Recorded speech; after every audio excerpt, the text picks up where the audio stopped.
What's up and good morning mga ka-Guns, Pigeon Slope TV. For today's video mga kalapatids is mag-road toss tayo. So one by one mga kalapatids. Nice! So norte pa rin ang location ng pagtotosan natin kasi mga pang norte yung mga ibon natin ng mga kalapatids, mga pang summer race sila. So ito kompleto pa rin, 8 ibon pa rin mga kalapatids yung itotos natin. Kung gusto nyo makita yun, tara samahan nyo ako.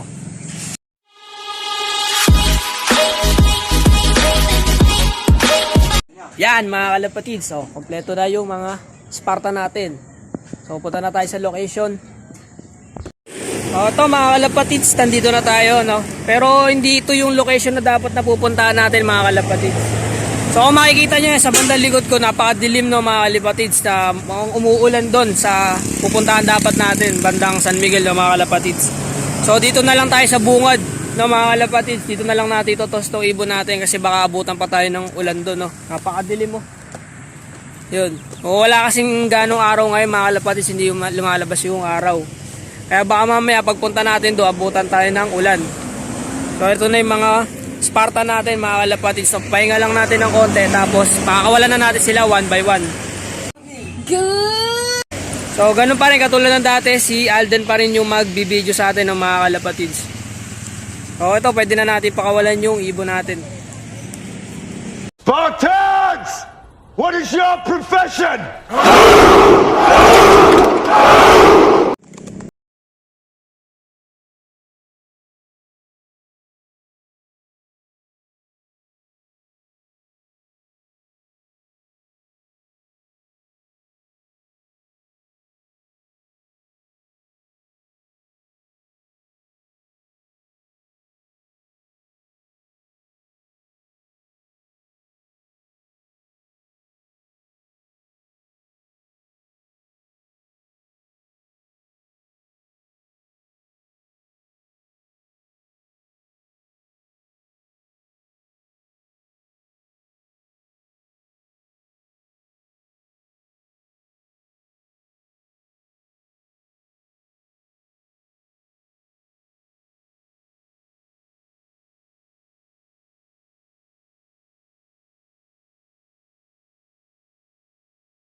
Ayun na mga kalapatids, tapos na natin itos yung mga Spartan natin. So uwi na tayo, no, para makita natin kung sino yung mga wala pa at saka sino yung mga nandun na mga kalapatids. So ito mga kalapatids, no, kababalik lang natin. So ito yung mga ibon natin, no. Kompleto sila ng mga kalapatids, no, 8. So mamaya na tayo ulit bapanik dito mga kalapatids kasi kapitbahay natin is nagpapatugtog, no, baka maka-copyright tayo ng mga kalapatids. So mamaya na lang pagbalik natin paliliguan na natin yung mga Spartan natin ng mga kalapatids. So ito mga kalapatids, so dito tayo sa taas ulit. So ito na yung mga Spartan natin, paliliguan na natin sila ng mga kalapatids. So magbibigay muna tayo ng multivitamins, tapos calcium, tapos ito yung gagamitin natin pampaligo, yung malatayo ng mga kalapatids. So 2 takip lang siguro o 3 takip, no, sa kanilang 8 ng mga kalapatids. Bali siyam, si Toothless kasama na natin ng mga kalapatids. So ito, tabayan na lang para tayo magpaligo ng mga kalapatids.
kalapatids, tapos na tayo magpaligo nung mga Sparta natin. So boys na boys nga tayo. So bumaba ako kaagad mga kalapatids, nagugas ako ng kamay dahil yung gamot sobrang katisa kamay ng mga kalapatids.